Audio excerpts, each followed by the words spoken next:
There is something called the Defense Advanced Research Projects Agency. Now, this is the Pentagon's secretive research arm. And there are reports now that DARPA funded an artificial intelligence-driven program that may now be being put to use by Stanley McChrystal, former general in the Obama administration. Of course, he is the retired Army general who had been in charge of the Afghan war until he was removed from the post, fired in essence by President Obama, then President Obama in 2010, for some disparaging comments he made, interestingly enough, about Obama administration officials, I believe including Joe Biden at the time, ironically enough. Well, now this organization that he's involved with, Defeat Disinfo, may be using this technology that DARPA purportedly created. Let's talk about that as well as the ongoing saga with Lieutenant General Michael Flynn, with Max McGuire, who is Advocacy Director at conservative-daily.com and host of the Conservative Daily podcast, who rejoins us here on Jimmy at the Crossroads. Max, How the heck are you, my friend? Doing good. How you doing? You know, I'm doing not too shabby. So far, so good. So you could take your pick between the two. I mean, we just heard Sidney Powell, Michael Flynn's lawyer, describe some of the just travesty of justice for how Michael Flynn was treated. Why don't we start there instead of the DARPA, and then we'll jump into the DARPA story. Yeah, so I've been on your radio show and I've been on the show in the past, and what we've talked about is this principle in law known as fruit of the poisonous tree. And it's the idea that if an investigator breaks the law, or if they do something unethical, even if they are able to find evidence to use against someone, that evidence is fruit of the poisonous tree and shouldn't be admissible. So what we see in the documents that have come out with Michael Flynn is that these investigators were looking to get him fired. These notes show in the early deliberations about what they wanted to have happen, what their goal was of interrogating Flynn. Was it to remove him from his position? Was it to prosecute him or to get him fired? The Federal Bureau of Investigation is not in the business of getting administration officials fired. That shouldn't be their goal. And it shows that there's a political animus behind this, because if their goal was actually to get to the truth, then that would be what the notes would show. But what we see in their own handwriting is that these agents were talking about trying to get Michael Flynn to lie in the hopes of at least potentially getting him fired. So it's a huge black eye on the FBI, as if they already didn't have a black eye. But it really shows the problem in all of this, because that we were led to believe that this was one of the linchpins of the Russia investigation, that they were going after Flynn for legitimate things, right, that he pled guilty. That obviously meant he was a Russian stooge. But now we're seeing that the whole thing was a sham from the start. Well, and not just a sham from the start, Max McGuire, but it was a sham intended to perpetuate the exact idea that you're talking about, to lend legitimacy to the Russia probe. Ironically enough, the idea that we had in mind was Michael Flynn is being caught up in a Russia probe that actually has some meat on the bones. But no, it was exactly the opposite. Michael Flynn was being used to suggest that there was meat on the bones of the Russia investigation. Yeah, and we saw this with the Russia investigation at other points, right? The investigators leaked information to places like BuzzFeed, other articles, other journalists. Those journalists took the leaks that they got, published it, and then the FBI turned around and used those leaks to justify their own investigation. So it was a circular argument where the FBI was leaking stuff to the press and then using those leaks, presenting them to the courts as if they were evidence to support their claims. So we see this throughout the entire Russia investigation, where there isn't any evidence. So either the FBI invented evidence through that process I was just talking about, or, as we know from the fraudulent paperwork filed by the court, actually lying, claiming things that were not true, presenting binders of so-called evidence that included blank pages, hoping that the judges wouldn't actually flip through them and see that they were blank, hoping that they would see how thick they were and just assume that there was evidence. They actually admitted that there were blank pages included in evidentiary filings as placeholder documents in lieu of the actual evidence. I mean, the whole thing is a sham. And the fact that there are people on the left who still believe that this was legitimate shows you just how deep the Trump derangement shows you just how desperate they are to cling to this failing narrative.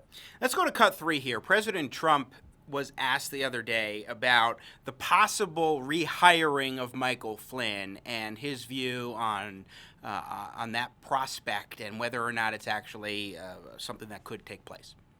But I'll tell you what, General Flynn was under enormous pressure, and it was an artificial pressure because what they did to General Flynn was a disgrace. Well, it was a total disgrace. It's shocking. And I hear even more information came out today. What they tried to do to destroy him and to hurt this presidency was perhaps in our country's history, there's never been anything like it. An absolute disgrace.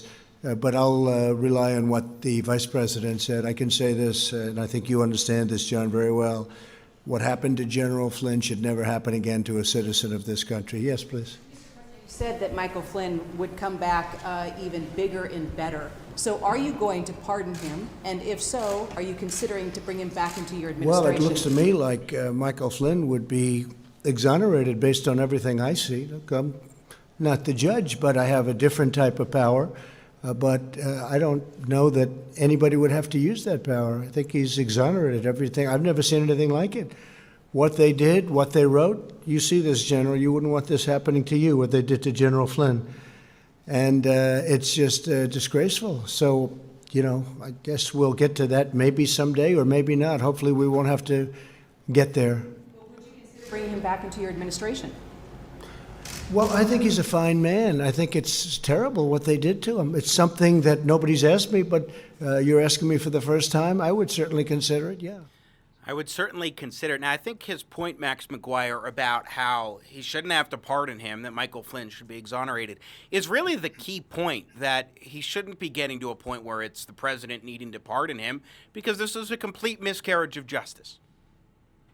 Yeah, it was a complete miscarriage of justice. Let's remember that the reason that this whole investigation against him started was because these FBI agents were watching Michael Flynn give his briefings in the White House, talk to reporters, and they had determined that he was lying to reporters. Now, there is no requirement that the federal government, that representatives of the administration tell the whole truth to reporters. In fact, in many instances, it's advisable for them to lie to protect classified information and such.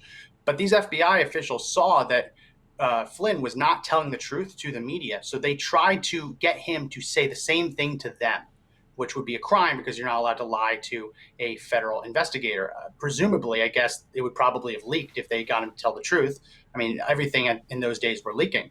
But it really does pose a problem because in the early days of the administration, they were trying to take advantage of all the chaos. And you had Comey admit that he probably wouldn't have gotten away with this in a more organized administration. But this has serious ramifications moving forward because if I can't imagine why any federal official, why any administration official would ever sit down and talk to the FBI if you have to even think that they're going into this interview with the intent of getting you to lie to them. Right? When you have the NSA talking to the FBI, he shouldn't have to worry about telling the whole truth and nothing but the truth. These should be just government officials coordinating with each other. And that's kind of what it looks like he went into this thinking, but they were obviously interrogating him. So there's serious ramifications for the government as a whole if every federal and administration official has to think twice about what they say in like an intergovernmental meeting for fear that they might be lying in the presence of an investigator. It's really shameful how this has turned out. No doubt. Final question on this topic. Max McGuire, again, Advocacy Director for conservative-daily.com and host of the Conservative Daily podcast. What lesson does this teach us about being wary of government authority, whether it's the FBI or otherwise? Because clearly, I mean, when you go to the FISA abuse that we have seen, that's another instance where the FBI was not completely honest, to say the least, was I think blatantly deceptive in order to get this investigation going. What lessons should we take away, and how do you think Christopher Wray, the FBI director appointed by President Trump, is doing at cleaning this up? Well, the last question first. I don't think Ray's doing nearly a good enough job cleaning this up. He's been resistant of these kinds of files being released. So he should obviously be replaced and removed as soon as possible. With the second question of what the American people should take from this, if the federal government is willing to do this to the National Security Advisor, right? If they're willing to go after the President of the United States, they're willing to break laws, violate the Constitution, violate their own ethics rules, if they're willing to do all of this to go after these high-profile individuals, you can bet that there are people in government doing the same thing against average Americans. So what I look at all of this, and my biggest takeaway is the libertarian argument that there is nothing you can say to a police officer that will make, or a federal investigator that will make your life better. Right? If you are not in jail, there is nothing you can say to a federal investigator that will make you less in jail. Anything you say can and will be used against you. So I support police. I love the idea of cooperating with investigations, but as long as we have this cloud hanging over our heads, I can't see how anyone in their right mind could voluntarily answer a police officer or a federal agent's questions, knowing that it could be twisted like this and they could be thrown in jail. Now let's shift to a different topic here, Max McGuire. There's this agency, the Defense Advanced Research Projects Agency, which apparently developed some artificial intelligence technology that may be being used by a new organization called Defeat Disinfo, spearheaded, it seems, by retired Army General Stanley McChrystal. Tell us what's going on here. What do we know and what might be the case? So DARPA is the Pentagon branch that basically funds advanced research projects. And some of those happen to be under the Pentagon's roof. Other times they're working with private companies on a public-private partnership. So they've developed everything from like advanced cluster munitions, and they were responsible for getting us GPS, right? So there are some technologies that do find their way into the public space, like GPS, that have revolutionized our lives. The challenge is when you have technologies that are developed for a war-fighting posture, all of a sudden finding their way into the hands of political operatives. There was a technology that DARPA helped fund. It was a public program, open source program, but you had federal funding to develop it, to use artificial intelligence to combat propaganda within the Islamic State. So when the Islamic State would post things on social media, the goal was to identify what was going to go viral before it went viral, and then identify the best counter messaging to make sure that people think twice. Basically just counter messaging, counter propaganda.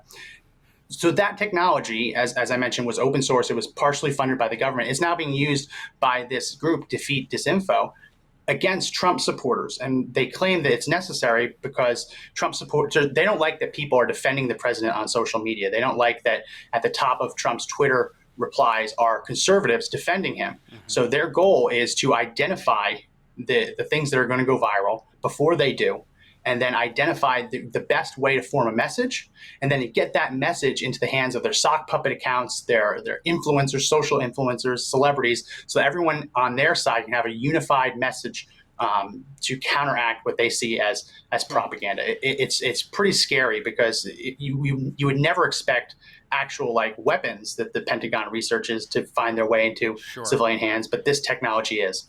So I just want to clarify that Stanley McChrystal, General McChrystal, is advising this organization. Yeah, he's advising Disinfo. But Curtis Hoagland is the leader of it. He's social media guru, is what's described in this article from Fox News. But DARPA says this. They say, quote, Hoagland's claim DARPA funded the tech at the heart of his political work is grossly misleading. He advised briefly on ways to counter ISIS online. He was not consulted to design AI or analysis tools, nor certainly anything remotely political. DARPA is strictly apolitical. So clarify for me the role of Hoagland in this software development or this AI development with DARPA, but what we know about that, but also now he's running it. So there's a few different moving parts here. Yeah. So I'm very skeptical to take any Pentagon press release when it comes to programs like this, because this is still ongoing technology.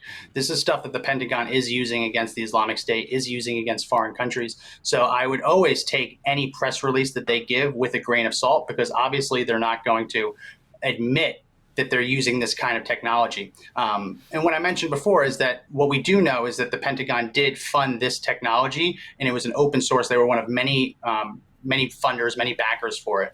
And we do know that it was put into place with these to combat propaganda from the Islamic State. So the real scary part is that it's being used now, it seems like it's about to be used against the American people. And at a time when, I mean, Jimmy, we've talked about like foreign interference in elections, right? I don't think it can get more interfering than this, than to see like an organization using this Pentagon, at least partially funded technology to use artificial intelligence to shape the way we talk about and think about issues. I mean, one of the things that these articles that the Defeat Disinfo people were mentioning was the back and forth over whether Trump told people to ingest disinfectant. Now, we don't have to dive too deep into it, but at no point did Donald Trump ever tell anyone to ingest disinfectant. What he talked about was whether doctors could find a way to use parts of disinfectant internally, which we already do, right? Part of bleach, one of the components of bleach is hydrogen peroxide. You drink too much hydrogen peroxide, it'll kill you. It's a known disinfectant when it comes to coronavirus. But if you were to drink poison control could recommend that you take some hydrogen peroxide to induce vomiting, right? So we know that parts of disinfectant are already used internally as forms of medicine. That's what Trump was arguing. But the Defeat Disinfo people hate that Trump was able to get around some of the propaganda with that, and they want to use this technology to fight on that front, which is really scary because it's basically taking what campaigns already do, which is like focus group testing stuff, and making it instantaneous using AI, and you'll never know what is real and what isn't. It's crazy Speaking stuff. of disinformation, Max McGuire, I wonder if Defeat Disinfo is at all concerned with, and we talked about this last week here on Jimmy at the Crossroads, with the fact that many in the media were just obsessing over the idea that there was a spike in poison control calls and that it was directly tied to President Trump's comments. And we debunked that on this show, saying this trend upward was already happening for poison control calls. And it's logical because people are at home all the time and they are using disinfectant a heck of a lot more. Disinformation right on CNN. I wonder if Defeat Disinfo, this organization McChrystal is advising, would have any interest in defeating the disinfo of CNN and others saying that sort of thing. Yeah, probably not. I mean, we already see this when it comes to like the supported fact checkers on Facebook and YouTube. You never really see them fact checking the left. They only ever seem interested in fact checking the right. I'm very, very skeptical any claim that this technology would be used against the left or against the moderate Republicans that they call themselves. Briefly, to me, the really scary part of this is this idea that instead of crowdsourcing or focus group testing or polling what messaging campaigns should use, I'm really terrified because using artificial intelligence can basically create campaign messaging instantaneously. And we've seen, I mean, we put a video up on Conservative Daily on our Facebook page of how Joe Biden is now using teleprompters in his live interviews. You see what's going on with deep fake technology where with basic hobbyist computers, you can create videos that make it look like famous people were saying things they never said, right? We've seen this like used in Star Wars movies where they're bringing actors back from the dead to play roles that they obviously aren't available to play anymore.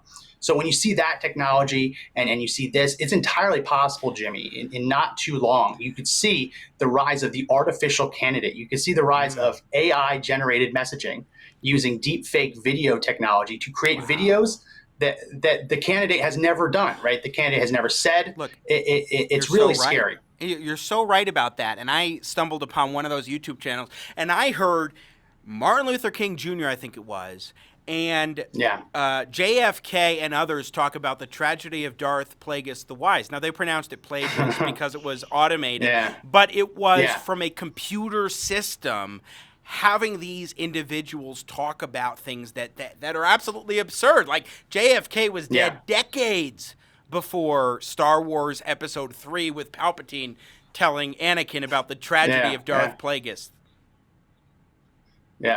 Yeah, the dark side of the Force is a pathway that what's the line that many people call unnatural? I mean, this is what we're talking about. To abilities that many people would consider unnatural, to be unnatural. I mean, the one that's moving around on the internet is the Back to the Future clip using Robert Downey Jr. and Tom Holland. I saw that. And you watch it, and if you didn't know what was going on, you'd believe it. Yeah. And that's really the challenge. That's really the scary part because I mentioned the fact that Donald Trump never said ingest disinfectant. The technology is there that someone could have altered that video if they wanted to make it look like he said ingest. So we see that people like Joe Biden are already using teleprompters. That technology is there for live interviews. We're not far off from the idea of the virtual candidate videos, messaging being put out with the candidate not even being involved in it at all. It's terrifying stuff. And with this AI, it would just be a complete game changer. Can you just tell me about the Biden thing? Like, were they coming up with lines on the fly, or because they have staged the questions, what's going on there? Like, did they pre-write it? Was it? That's the ultimate question. So when you use a teleprompter basically you're projecting lines of text on a semi-transparent screen that's right in front of the lens of the camera. Right. So it looks like you're looking at the lens, but you're actually reading the text that's just in front of the lens. So with Joe Biden, he doesn't have the best eyesight, so they have to put it a little bit closer than they probably would have wanted. So if you watch the videos, again, we have this on Conservative Daily on our Facebook page, facebook.com/Conservative Daily. If you watch his eyes, you can see them just shifting left and right ever so slightly if you zoom in. So that's the ultimate question. Is Joe Biden being fed the questions in advance, or is there some speed typer in the background typing out what he should say? I don't know, because he's using these during supposedly live on-the-fly interviews. It's one thing to use a teleprompter when you're going to give a prepared remark. No one criticizes anyone for that. But when you're on MSNBC, when you're doing a live stream with reporters, you're not supposed to use a teleprompter. So this that's isn't town halls. You're saying this is actually interviews. Yeah. If you look at the video, I think it was the video with him on Al Sharpton's show. You zoom into the eyes. You can see the pupils of his eyes moving left to right, and he leans forward and he squints. It's very obvious to anyone who's used a teleprompter that he's using a teleprompter, because for one, he's a mess. He can't get a sentence out. The last couple of days, we've seen some of the best sentences that Joe Biden has ever given, right? It's very clear that he's on a teleprompter because he's not stuttering. But if you watch his eyes, you watch how he leans forward and squints and his eyes shift left and right, you can tell that he's using a teleprompter. So again, are they giving him the questions in advance? Or is there just someone who's listening in real time, typing out what he should say, feeding him statistics? We don't know, but it's clear if you watch the videos of him. His eyes are shifting left to right as he's looking at the camera. He's obviously reading something. Wow, that's fascinating. Max McGuire, Advocacy Director at conservative-daily.com and host of the Conservative Daily Podcast on all your podcast locations. Thanks so much for joining us here on Jimmy at the Crossroads once again. Always great to check in with you, my friend. Hey, thanks for having me. Max McGuire, again, with Conservative Daily, joining us here on Jimmy at the Crossroads. Thanks for watching this clip from Jimmy at the Crossroads. You do not want to miss a minute of engaging, intelligent talk. Subscribe today to the Jimmy at the Crossroads YouTube channel, and you'll be sure to catch our live broadcast. I appreciate your support. I got Jimmy at the Crossroads, making sense out of no sense.